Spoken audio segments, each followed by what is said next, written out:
الحمد لله نحمده ونستعينه ونستغفره ونعوذ بالله من شرور أنفسنا ومن سيئات أعمالنا. قال الله تعالى: وكذلك أوحينا إليك روحا من أمرنا وما كنت تدري ما الكتاب ولا الإيمان ولكن جعلناه نورا نهدي به من نشاء من عبادنا. وقال النبي صلى الله عليه وسلم: أهل القرآن أهل الله وخاصته، أو كما قال رسول الله صلى الله عليه وسلم. میرے محترم بزرگوں، اسلامی بھائیوں، ختم قرآن کا یہ موقع بے انتہا مسرت اور خوشی کا موقع ہے. جگہ جگہ آج کل رمضان کے اس مہینے میں ختم قرآن کے پروگرام ہو رہے ہیں اور الحمدللہ مسلمان اس میں دلچسپی لے رہے ہیں. قرآن مسلمانوں کے نزدیک ایک ایسی کتاب ہے جو انتہائی عظیم الشان کتاب ہے. ایسی کتاب جس کا کوئی بدل نہیں، جس کا کوئی مثل نہیں، جس کا کوئی جواب نہیں. مسلمانوں کے نزدیک ہمیشہ سے اس کی اہمیت، اس کی قدر و منزلت مسلم رہی ہے. ہر دور کے مسلمانوں کے دلوں میں قرآن کریم کی عظمت اور اس کا احترام رہا ہے. قرآن کریم کیا ہے؟ اللہ رب العزت قرآن مجید کی ایک آیت میں فرماتا ہے: وَكَذَلِكَ أَوْحَيْنَا إِلَيْكَ رُوحًا مِّنْ أَمْرِنَا. اے نبی، ہم نے آپ پر وحی کی اور اس وحی کے ذریعے آپ کے دل پر، آپ کے اندر ہم نے وحی، نور اور زندگی اتار دی. وہ زندگی کیا ہے جس کو اللہ رب العزت فرما رہے ہیں کہ ہم نے نبی کے اندر اتار دی؟ فرمایا: مَا كُنْتَ تَدْرِي مَا الْكِتَابُ. آپ اس وحی کے نازل ہونے سے پہلے جانتے نہیں تھے کہ کتاب کیا ہے، قرآن کیا ہے، اور نہ ہی آپ یہ جانتے تھے وَلَا الْإِيمَانُ کہ ایمان کیا چیز ہے. لیکن اللہ رب العزت نے جب وحی کی اور وحی کے ذریعے نور اور زندگی آپ کے دل پر اتار دیا تو اللہ کے رسول صلی اللہ علیہ وسلم کو تمام چیزوں کا علم ہو گیا. معلوم یہ ہوا کہ قرآن کریم کی آیت سے اللہ رب العزت نے ہمیں یہ بتا دیا کہ قرآن ایک زندگی ہے. وَكَذَلِكَ أَوْحَيْنَا إِلَيْكَ رُوحًا مِّنْ أَمْرِنَا. روح کس کو کہتے ہیں؟ اگر انسان کے جسم کے اندر روح نہ رہے تو کیا وہ زندہ رہ سکتا ہے؟ معلوم ہوا کہ زندگی کی بقا، زندگی کا باقی رہنا روح کے باقی رہنے پر موقوف ہے. اگر کسی جسم کے اندر روح نہ رہ جائے تو ظاہر ہے وہ جسم بھی بیکار ہے. تو اللہ رب العزت نے قرآن پاک میں اس کتاب کو یعنی قرآن کریم کو روح قرار دیا ہے. اب جس چیز کے اندر روح نہ ہو، آپ نیچے سے لے کر کے اوپر تک تمام چیزوں کا جائزہ لیں. آپ ایک کے بعد دوسرے تمام چیزوں کا دیکھیں کہ جس چیز کے اندر روح نہیں رہ جاتی ہے وہ چیز زندہ رہتی ہے یا ختم ہو جاتی ہے؟ ظاہر ہے جس چیز کی روح نکل جائے وہ چیز ختم ہو جاتی ہے. انسان کی روح نکل جائے انسان ختم ہو جاتا ہے. جانور کے جسم سے روح نکل جائے جانور ختم ہو جاتا ہے. چرند و پرند کے ارواح اگر نکل جائیں تو وہ ختم ہو جاتے ہیں. معلوم یہ ہوا کہ اگر مسلمانوں کے دلوں سے یہ روح نکل گئی جو روح قرآن کی روح ہے تو روح تو زندہ رہے گی لیکن اس کی زندگی گویا موت کے مانند ہوگی. حافظ قرآن کے بارے میں ایک عجیب بات علماء نے لکھی. فرمایا کہ حافظ قرآن کبھی مرتا نہیں ہے. کیوں نہیں مرتا ہے؟ آپ کہیں گے ہم تو ہر روز مشاہدہ کرتے ہیں آج اس عالم کا انتقال، کل فلاں حافظ کا انتقال، لیکن حقیقت یہ ہے قرآن ایک زندگی ہے اور قرآن کبھی مرتا نہیں ہے. قرآن ہمیشہ کے لیے اور ہمیشہ زندہ رہے گا. اللہ رب العزت نے اس کو روح کی حیثیت دی ہے اور اس روح کا تعلق انسان کی روح کے ساتھ ہے. اور جب کسی انسان پر روح، کسی انسان پر موت طاری ہوتی ہے تو اس کے جسم پر موت طاری ہوتی ہے، اس کی روح پر نہیں۔ حافظ قرآن جب مرتا ہے تو اس کا جسم مرتا ہے، اس کی روح نہیں مرتی ہے، بلکہ اس کی روح کو اللہ کی جانب سے انعامات دیے جاتے ہیں، اللہ کی جانب سے اس کو رزق دیا جاتا ہے، وہ عیش و عشرت میں ہوتی ہے۔ اس لیے کبھی کسی عالم کی روح، کبھی کسی حافظ کی روح مرتی نہیں ہے، بلکہ اس کا تعلق جب اللہ کی کتاب یعنی قرآن کریم کے ساتھ ہو جاتا ہے تو قرآن کریم چونکہ ایک دائمی زندگی رکھنے والا ہے، اس لیے حافظ قرآن کی روح بھی ایک ہمیشہ کی زندگی رکھنے والی بن جاتی ہے۔ تو اللہ رب العزت نے اس کتاب کو روح فرمایا ہے، زندگی بتایا ہے۔ اب آپ دیکھیں کہ جب تک مسلمانوں کے اندر یہ زندگی باقی رہی اس وقت تک مسلمان کامیاب رہے، دنیا پر غالب رہے۔ آپ دیکھیں نبی علیہ الصلاۃ والسلام کے دنیا میں تشریف لانے سے پہلے اور تشریف لانے کے بعد نبوت تک آپ دیکھیں عرب کا کیسا ماحول تھا۔ آپ تاریخوں کو پڑھیں، حوالہ جات دیکھیں تو آپ کو معلوم ہوگا ایسی جاہلیت کا دور، ایسی جاہلیت کا دور کہ وہاں کوئی ایک حرف پڑھنے والا، ایک حرف جاننے والا نہیں تھا۔ اونٹ اور بکریوں کی مینگنیوں سے کھیلنے والے، جن کو جاہل مطلق کہا جاتا تھا، جن کو رذیل سے رذیل، گھٹیا سے گھٹیا لقب دیے جاتے تھے، لیکن جب قرآن کریم اس معاشرے میں نازل ہوا جس کو اللہ رب العزت نے ایک زندگی بنایا ہے، اور اس زندگی کو جب لوگوں نے اپنے دلوں کے اندر سما لیا، اس زندگی کا تعلق جب ان کی روحوں کے ساتھ ہو گیا، تو آپ دیکھیے کل تک وہ لوگ جن کو جاہل دنیا کہتی تھی، کل تک وہ قوم جس پر کوئی حکومت کرنے کے لیے تیار نہیں تھا، وہ قوم جس کو لوگ رذیل ترین و گھٹیا ترین القاب سے پکارا کرتے تھے، آج دیکھیے دنیا کے امام بن گئے۔ جب انہوں نے قرآن کریم کو اپنے دامن میں لیا، قرآن کریم پر عمل کیا، قرآن کریم کی آیتوں کو دیکھا، اس کو سنا، اس کو پڑھا، اس کے احکامات پر عمل کیا، تو وہی لوگ جن کو جاہل کہا جاتا تھا وہ عالموں سے بڑے عالم بن گئے۔ وہ لوگ جن کو جاہل مطلق کہا جاتا تھا وہ وقت کے امام بن گئے، خود نہ تھے جو راہ پر اوروں کے ہادی بن گئے۔ وہ زمانہ جس کو بدترین زمانہ کہا جاتا تھا آج ہم اسے خیر القرون کہتے ہیں۔ کیوں؟ وجہ صرف اور صرف یہ ہے کیونکہ انہوں نے قرآن کریم کو پڑھا اور قرآن کی روح ان کے دلوں کے اندر سما گئی اور ان کو ایک زندگی مل گئی، اور اس زندگی کو لے کر کے وہ آگے بڑھے اور دنیا میں ترقی کرتے چلے گئے۔ تو جب مسلمانوں نے، جب اس قوم نے اس روح کو، قرآن جیسی زندگی کو اپنے اندر سمایا ہے تو مسلمان ترقی کر چکے ہیں۔ لیکن جب مسلمانوں نے اس کو چھوڑ دیا تو وہ تنزلی کا شکار ہو گئے۔ آپ دیکھیے اقوام عالم نے جب خلافت راشدہ کا دور دیکھیے، اس سے پہلے کے دور دیکھیے، جس دور میں جب بھی مسلمانوں نے قرآن کریم کے احکامات پر عمل کیا ہے تو کامیاب رہے، لیکن جب قرآن کو چھوڑ دیا تو پھر ان کا حال بدترین حال ہو گیا۔ ان کا حال یہ ہو گیا کہ دنیا کی قومیں ان پر حکومت کرنے لگیں، حالانکہ ان کو بنایا گیا تھا، ان کو پیدا کیا گیا تھا، ان کو بھیجا گیا تھا اس لیے تاکہ یہ دنیا پر حکومت کرے، دنیا کے امام بنے، دنیا کے بادشاہ بنے۔ اللہ قرآن میں فرماتا ہے کنتم خیر امت اخرجت للناس، اے لوگوں، اے امت محمدیہ سنو، تم بہترین امت ہو، اخرجت للناس، تمہیں نکالا گیا ہے تاکہ تم لوگوں پر بادشاہت کرو، تأمرون بالمعروف وتنہون عن المنکر، اللہ نے تمہیں اس لیے پیدا کیا تھا تاکہ تم اچھے کاموں کا حکم کرو، برے کاموں سے لوگوں کو روکو، تم لوگوں کو ظلم سے روکو، چوری سے روکو، ڈکیتیوں سے روکو، جھوٹ سے روکو، بہتان سے روکو۔ لیکن آپ دیکھیے افسوس کا مقام ہے کہ آج وہ امت جس کو کنتم خیر امت کا خطاب ملا تھا، جس کو خیر امت کہا گیا تھا، جس کو اس لیے بھیجا گیا تھا تاکہ وہ دنیا کی امامت کرے، آج اس قوم کے اندر ساری برائیاں جمع ہو گئی۔ مسلمانوں میں کون ہے جو جھوٹ نہیں بولتا؟ مسلمانوں میں کون ہے جو وعدہ خلافی نہیں کرتا؟ مسلمانوں میں کتنے ایسے ہیں جو لوگ نماز نہیں پڑھتے، روزہ نہیں رکھتے، زکوٰۃ نہیں دیتے، ظلم نہیں کرتے؟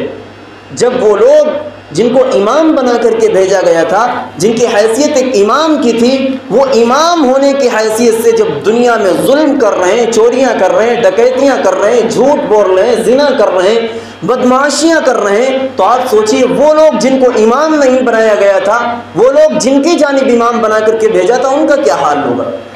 دنیا میں اگر کہیں ظلم ہوتا ہے، دنیا میں اگر کہیں فساد ہوتا ہے، دنیا میں اگر چوریاں ہوتی ہیں، دنیا میں اگر جھوٹ عام ہوتا ہے، دنیا میں اگر بت پرستی ہوتی ہے، دنیا میں لوگ اگر شرک کرتے ہیں، تو ان سب کا وبال اور ان سب کا انجام جو آتا ہے وہ مسلمانوں کی جماعت کے سر پہ آتا ہے۔ کیوں؟ اس لیے کہ تمہیں بھیجا گیا تھا تاکہ تم لوگوں کو شرک سے، بت پرستی سے نکالو، تمہیں بھیجا گیا تھا تاکہ تم لوگوں کو بتاؤ کہ جھوٹ بولنا غلط ہے، تمہیں بھیجا گیا تھا تاکہ تم لوگوں کو ایک اللہ کی عبادت کی دعوت دو۔ کیا تم نے دیکھا نہیں حضرات صحابہ کرام کو جنہوں نے قرآن کو لیا، رستم کے دربار میں حضرت ربعی حاضر ہوتے ہیں، اور وہ بادشاہ جس بادشاہ کے در پہ کوئی سجدہ کیے بغیر آگے نہیں بڑھتا تھا، حضرت ربعی کہتے ہیں کہ ہم اس لیے آئے ہیں تاکہ ہم اللہ کے بندوں کو اللہ کی عبادت کی طرف پہنچائیں، ہم اس لیے آئے ہیں تاکہ ہم اللہ کے بندوں کو ایک اللہ کی عبادت کی دعوت دیں، ہم اس کو انسانیت کی عبادت سے نکالیں، ہم اس کو مخلوقات کی عبادت سے نکالیں۔ یہ پیغام تھا قرآن کا، اس لیے قرآن نازل ہوا تھا تاکہ کفر سے، شرک سے، اس کی گندگی سے اہل ایمان کو نکالا جا سکے۔ وہ بندگان خدا جو اللہ کو چھوڑ کر کے مخلوق کی عبادت کر رہے ہیں، قیصر و کسریٰ کا آپ نے حال سنا، لوگ ان کو بادشاہ سمجھتے تھے، ان کو سجدے کیا کرتے تھے، روم و فارس کی بڑی طاقتیں تھیں، وہ اپنے سامنے سجدے کروایا کرتے تھے۔ حضرات صحابہ کرام نے قرآن کو پانے کے بعد، اس کی روح کو اپنے اندر لینے کے بعد دنیا میں ایک انقلاب برپا کر دیا اور قیصر و کسریٰ کو مٹا کر کے رکھ دیا، اور جو لوگ اپنے سامنے انسانوں سے سجدے کرواتے تھے انہیں یہ باور کرا دیا، ان کو یہ بتا دیا کہ اللہ کے سامنے کسی کا سجدہ نہیں ہوگا، اللہ کے سامنے ہی سجدہ ہوگا، اللہ کے علاوہ کسی اور کا سجدہ نہیں ہوگا۔ لیکن یہ طاقتیں اس وقت تھیں جب تک ان کے اندر قرآن جیسی روحانیت موجود تھی، جب تک ان کے اندر قرآن کی تعلیمات موجود تھیں۔ لیکن افسوس ہے آج امت نے قرآن کو چھوڑ دیا، آج امت نے قرآن پہ عمل کرنا چھوڑ دیا، قرآن کی آیات پر عمل کرنا چھوڑ دیا، اس کے احکامات پر عمل کرنا چھوڑ دیا۔ قرآن نماز کا حکم دیتا ہے، مسلمان اس کی مخالفت کرتا ہے۔ قرآن زکوٰۃ کا حکم دیتا ہے، مسلمان مخالفت کرتا ہے۔ قرآن روزے کا حکم دیتا ہے، کتنے ایسے مسلمان ہیں جو روزے سے مخالفت کرتے ہیں۔ قرآن ظلم سے روکتا ہے لیکن مسلمان ظلم بھی کرتا ہے۔ قرآن چوری سے روکتا ہے، ڈکیتی سے روکتا ہے، بہتان سے روکتا ہے، غیبت سے روکتا ہے، زنا سے روکتا ہے، ہر طرح کی برائی سے قرآن ہمیں روک رہا ہے۔ لیکن آپ بتائیں کتنے ایسے مسلمان ہیں جو ان برائیوں سے روکتے ہیں؟ معلوم کیا ہوا؟ آپ اپنے معاشرے کا، اپنی بستی کا اگر جائزہ لیں تو آپ بمشکل کہہ پائیں گے کہ ہمارے یہاں چند لوگ، اتنے لوگ ہیں جو قرآن پر عمل کرتے ہیں۔ آپ کی بستی میں کتنے ایسے لوگ ہیں جو ہر روز صبح قرآن کی تلاوت کرتے ہیں؟ کتنے ایسے لوگ ہیں جو ہر روز نمازوں میں آتے ہیں؟ کتنے ایسے لوگ ہیں جو قرآن کریم کے مطلب کو، اس کے ترجمے کے، اس کے مفہوم کو سمجھنے کی کوشش کرتے ہیں؟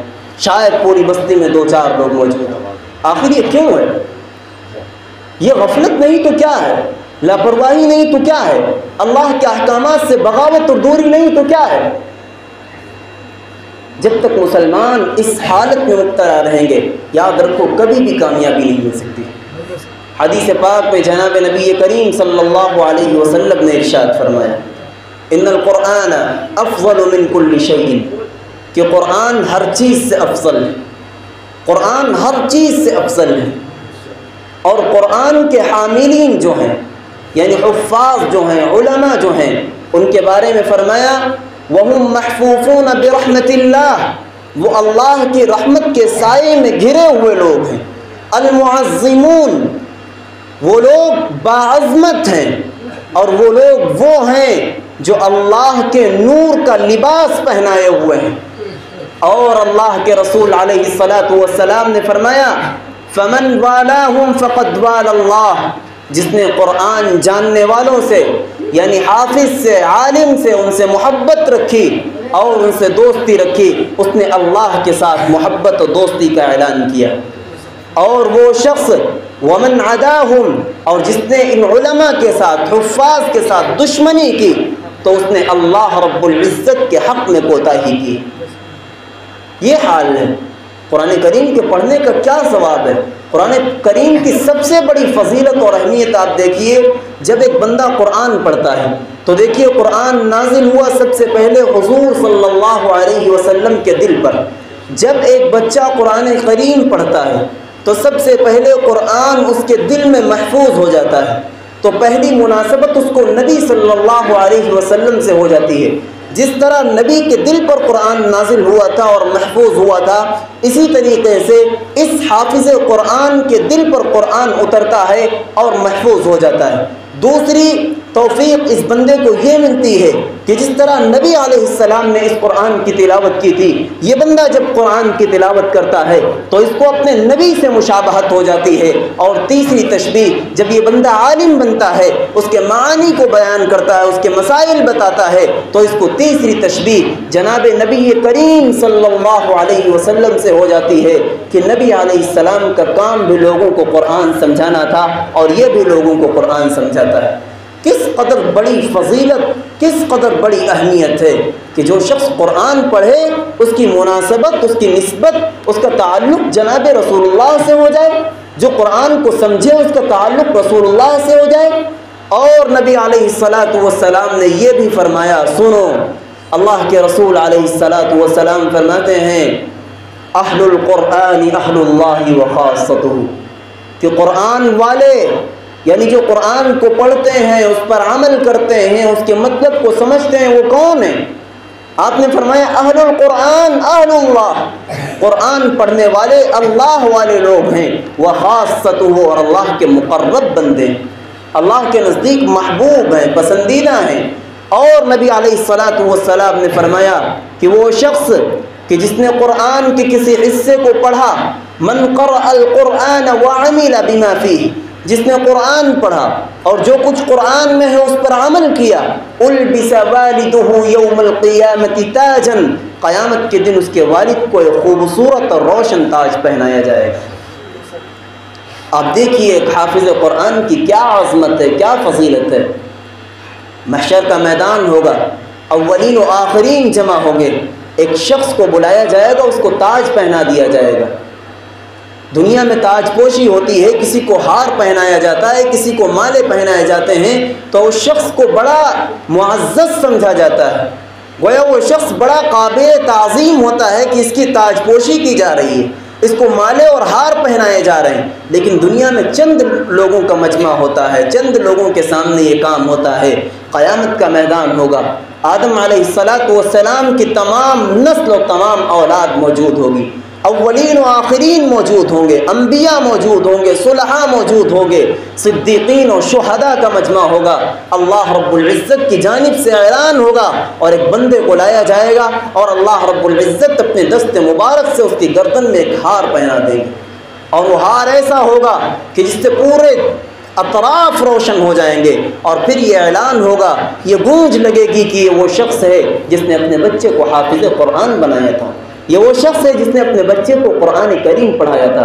اور اللہ رب العزت کی جانب سے اس حافظ قرآن کو یہ حق دیا جائے گا، حساب و کتاب جب شروع ہوگا، وہ لوگ جن پر جہنم واجب ہو چکی ہوگی، روایات میں ملتا ہے کہ اللہ کی جانب سے حافظ قرآن کو یہ حق دیا جائے گا کہ وہ 5 آدمیوں کی سفارش کرے، ان کی شفاعت کرے، یعنی حافظ قرآن کو ایک بڑا مقام دیا جائے گا قیامت کے دن۔ جس طرح دنیا میں لوگ سفارش کرتے ہیں کسی کی، ہمارا آدمی ہے اس کو چھوڑ دیا جائے، ہمارا آدمی ہے اس کا یہ کر دیا جائے، تو ظاہر ہے دنیا میں بڑے لوگ سفارش کرتے ہیں۔ قیامت کا میدان ہوگا، حساب و کتاب ہوگا، کوئی کسی کا پوچھنے والا نہیں ہوگا۔ ایسے عالم میں اللہ رب العزت ایک حافظ قرآن کو یہ عزت بخشیں گے کہ اس کو یہ عزت دی جائے گی۔ اللہ فرمائیں گے کہ 5 آدمی جن کی بھی تم چاہو سفارش کرو، شفاعت کرو، تمہاری بات کو قبول کیا جائے گا اور ان کو معاف کیا جائے گا۔ کتنا بڑا اللہ رب العزت نے مقام و مرتبہ دیا۔ ایک عالم کو بھی اللہ رب العزت یہی مقام دیں گے، ایک شہید کو بھی اللہ رب العزت یہی مقام دیں گے۔ لیکن یہ سب باتیں میرے مسلمانوں دل بہلانے والی، دل کو خوش کر دینے والی یہ باتیں اس وقت ہیں جب ہم قرآن کا حق ادا کریں۔ اگر ہم نے قرآن کا حق ادا نہ کیا تو یاد رکھو اللہ کے رسول علیہ السلام نے بڑی سخت باتیں کہی ہیں جب ہم نے قرآن کا حق ادا نہ کیا۔ میں 2-4 منٹ آپ سے اور بات کرتا ہوں۔ اللہ فرماتا ہے وَكَذَلِكَ أَوْحَيْنَا إِلَيْكَ رُوحًا، قرآن کو اللہ نے روح بیان کیا ہے۔ آپ بتائیں روح کے معنی زندگی کے ہیں، جہاں پر زندگی نہ ہو وہاں پر کیا ہوگا؟ جہاں پر زندگی نہ ہو وہاں پر کیا رہ جائے گا؟ موت رہ جائے گی۔